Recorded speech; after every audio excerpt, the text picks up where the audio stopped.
America, Israel और Iran जंग के बीच अब ये सवाल उठने लगा है कि क्या सऊदी अरब ईरान पर हमला करने वाला है।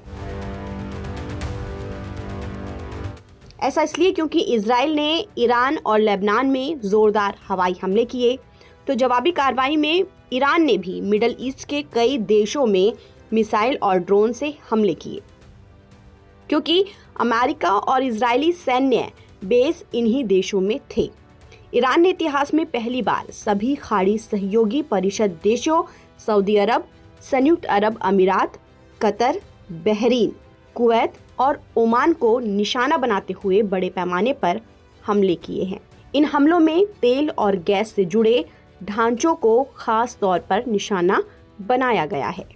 शनिवार को सऊदी अरब के शायबाह तेल क्षेत्र पर ड्रोन हमले करने की कोशिश की गई। ईरान के लगातार हमलों से अब सऊदी अरब भड़क उठा है और रियाद ने ईरान को हमले रोकने की चेतावनी दे दी है। इसने ईरान की लीडरशिप को संदेश दिया है कि अगर उसके इलाके पर हमले होते हैं या इंफ्रास्ट्रक्चर को निशाना बनाया जाता है तो वो पलटवार करेगा। रॉयटर्स की रिपोर्ट के मुताबिक रियाद ने ये संदेश ईरानी राष्ट्रपति के टेलीविजन भाषण के बाद दिया था, जिसमें उन्होंने पड़ोसी देशों पर हमले के लिए माफी मांगी थी। अपने भाषण में ईरानी राष्ट्रपति ने कहा था कि अस्थायी नेतृत्व परिषद ने घोषणा की है कि पड़ोसी देशों पर अब और हमले नहीं किए जाएंगे और कोई मिसाइल नहीं दागी जाएगी जब तक उन देशों से ईरान पर हमले नहीं होते हैं। पेजेश्कियन ने कहा कि मैं अपने पड़ोसी देशों से माफी मांगता हूं। हमारा किसी देश पर आक्रमण करने का कोई इरादा नहीं है। रिपोर्ट के मुताबिक सऊदी अरब के विदेश मंत्री फैसल बिन फरहान अल सऊद ने 2 दिन पहले अपने ईरानी समकक्ष अब्बास अरागची से बात की थी। इस दौरान उन्होंने अमेरिका और ईरान के बीच तनाव कम करने के लिए बातचीत का समर्थन किया। इसके साथ ही बताया कि सऊदी अरब ने अमेरिकी सेना को ईरान पर हमले के लिए अपने एयर स्पेस का इस्तेमाल करने की इजाजत नहीं दी है।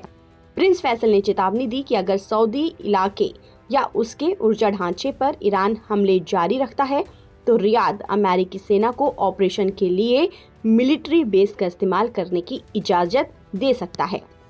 प्रिंस फैसल ने यह भी संकेत दिया कि अगर सऊदी अरब की ऊर्जा सुविधाओं पर लगातार हमला होता है तो वो जवाबी कार्रवाई करेगा। अमेरिका और इजराइल के ईरान के खिलाफ हमले शुरू करने के बाद से रियाद अपने दूतावास के जरिए तेहरान के साथ लगातार संपर्क में बना हुआ है। आपको बता दें कि अमेरिका और इजराइल ने 28 फरवरी को ईरान पर बड़े पैमाने पर हमला बोल दिया था। हमले की शुरुआत में ही तेहरान में सुप्रीम लीडर अली खामनेई को निशाना बनाया गया, जिसमें वो मारे गए थे। इसके बाद 1 मार्च को ईरान ने खामनेई के मारे जाने की तस्दीक की थी। खामनेई को खोने के बाद ईरान ने इजराइल और मिडल ईस्ट में अमेरिकी ठिकानों पर मिसाइल और ड्रोन हमले शुरू कर दिए। अमेरिका, इजराइल और ईरान के साथ चल रहा ये युद्ध अब 9वें दिन में पहुंच चुका है। पूरे मिडल ईस्ट में हमले तेज हो गए हैं।